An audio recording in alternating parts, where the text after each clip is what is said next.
Yo, what is up, guys? Welcome back to another Quattro COTW video. And today we are going to be going over the new update, which brought 3 new guns to the game. The first gun is the Perry 308, which covers classes 4 to 8, just like a normal 308 would. Or the 30-06. This is also a brand new gun. This is the Hansen 30-06. And over here, I've heard some really good things about this one. And in fact, it might be the new small game gun. This is the Quist Reaper 7.62 x39. It goes from classes 2 to 6. And I'm really excited to use this gun. And another huge thing about this update is that tar are on T Awaroa. So we're going to be trying to kill some tar today. And stay tuned for the end of the video, because at the end of the video we will be going over the patch notes for this update, which will basically tell us everything about what new has came to the game. But first, let's go find a tar on T Awaroa. Alright, I figure I'd come up here and get on this peak and glass. Oh, tar.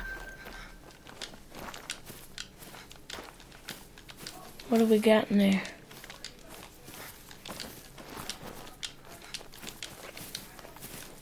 The biggest I seen was a 3, but it's tar.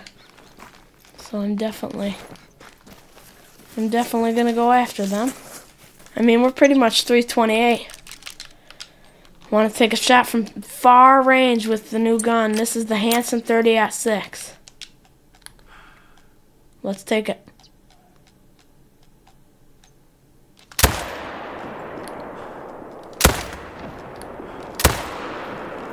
I don't think that second shot was a good one. We'll switch guns. Oh, no, we won't. I seen our first one die. Second shot might have been a little rushed. We're gonna try and put another one into him. Oh, we did.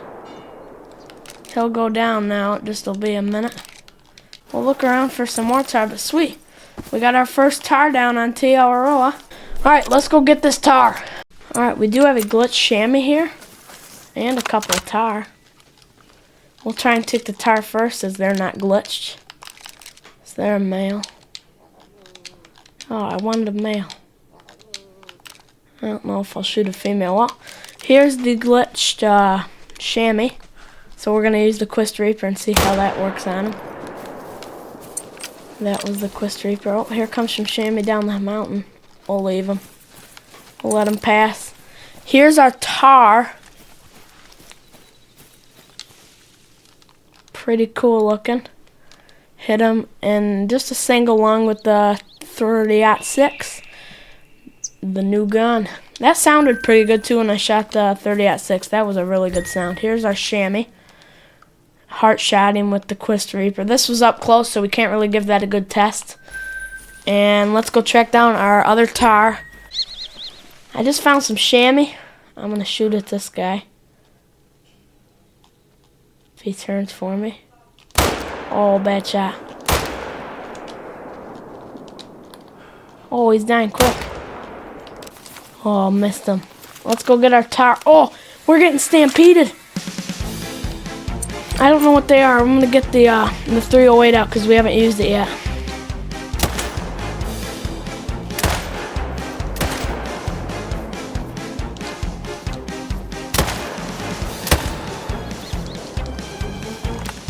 Here we go. Reload. Quick reload. Oh, he just jumped. This is nuts. Ton of action, and we gotta claim all these. Oh. Quick little money there. The chamois up here are nuts. Look at how much hunting pressure I got. I killed a ton of things. All of a sudden, I'm trying to shoot at stuff, and the 20 chamois come right down the mountain charging at me. Alright, and now we are going to look at the patch notes for the March 24th update of Call of the Wild. The Rapid Hunter Rifle Pack, which I showed along in this video, which will have 3 reliable semi-automatic rifles called the Rapid Hunter Rifle Pack But that's not all. Along with the rifles, you also get an update with various fixes and improvements. And here's the tar. A Himalayan tar has been spotted on Te Awaroa. This migration may impact the local chamois population. Dev note, chamois population on Te Awaroa has been reset.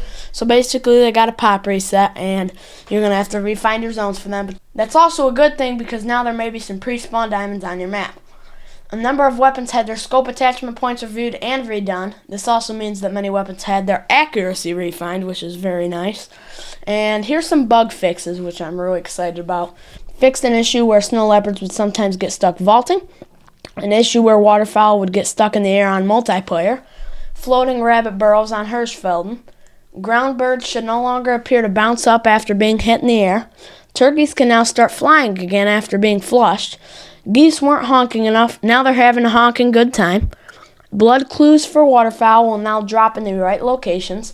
Waterfowl will more consistently die when hit with birdshot, which is a really key and good one for pheasant grinding. And northern red muntjac antlers now generate as they were meant to. Resolved a bug which caused dogs to get stuck running in circles trying to find a path. They fixed an issue where dogs would appear to stop following you under certain conditions. Trained the dogs to react properly to gunshots. Fixed an issue where dogs weren't able to focus on the task at hand once you entered or left a hunting structure. Solved issues with dogs getting stuck trying to retrieve harvests. Trained dogs to stop sneaking when birds are alerted. Made sure dogs wouldn't stop trying to flush a bird even if it got far away. Resolved a crash that would sometimes occur when dogs would investigate clues. Fixed a crash that would occur when opening the dog wheel while the dog hasn't spawned yet. Fixing a crash triggered by the dog pointing to an animal that had despawned. When putting a dog in your kennel, the dog UI will no longer incorrectly appear. We fixed an issue with the pointer dog's tongue during interactions. The spot point command will no longer become unavailable after rapidly selecting it multiple times. When you look at someone interacting with their dog in multiplayer, their arms will now look normal and not creepy and dislocated. If you add the Pointer Dog DLC, you will now be able to unlock dog shrieks properly. Equipment fixes. Deploying the Gadwall. A hen decoy will now correctly show the hen model rather than the Drake. Slightly reduced recoil of the 243. Fixed an issue for a few weapons where the player's hand would move unnaturally while jumping. The Gopi 10-gauge shotgun's reload sound will now play properly. If you purchase Sal's Weezin, you unlock the Raccoon Collar as originally intended. The Odin scope on the Force Elite 300 has been adjusted. The tripods will make noise when rotating. Not a big fan of that one. Multiplayer bug fixes. When joining a multiplayer game, you should spawn at the nearest unlocked outpost and not other players' tents. When the host leaves a multiplayer game, you will no longer be waiting on a lifetime, never-ending loading screen. When you change modes on the clay shooting range in multiplayer, the change will update immediately. Solved an issue where if you joined a game on Sal's Weezin, you wouldn't see the correct shooting range mode if it had been changed before you joined. Schrodinger's door has been fixed. Doors can no longer be open on one person's screen and closed for another in multiplayer. Fixed an issue where Apex Connect game invites would fail if your friend was already in a reserve. You should disconnect less often in multiplayer when your connection to the host gets interrupted. That's a big one for the multiplayer players in the community. Fixed an issue where players with restricted Xbox accounts were unable to join multiplayer games even after being given access by a parent account. This is a huge one, and I'm very happy they fixed this one. This is the fixing of an issue with trophies that were part of multi-mounts where trophy info wasn't showing up correctly in investigate mode. You could not see the score for type or if the species was a diamond or not, so that is going to be a huge one for the lodges. World bug fixes. Resolved several issues with pathing on Silver Ridge Peaks. Made certain ghost rocks and logs on Sal's Weezin solid. Fixed a few spots on Sal's Weezin near the main lodge where the background music would suddenly stop. Paved over a weird line on one of the Sal's Weezin bridges. Repaved a road on Sal's Weezin which previously led you outside of the park boundaries. Fixed some issues with vegetation placement near the lighthouse on Sal's Weezin. Removed some lights that appeared where they shouldn't have on Sal's Weezin. Made the walls, stairs, and upper floor solid inside of Ramathi outpost on Sundar Patton so you can properly rest and access your cache. Fixed some issues with grass clipping on Sal's Weezin. Properly aligned a point of interest for a cache on Sal's Weezin. Adjusted dog sitting positions for various locations on Sal's Weezin. Fixed an issue where rain would go through the roofs of certain covered bridges on Sal's Weezin. And that is all for the March 24 update patch notes. And I think one of the biggest ones is going to be number 1, right here, the Rapid Hunter Rifle Pack. Number 2 is probably going to be the Tar on Te Awaroa. Might make grinding for them a lot easier.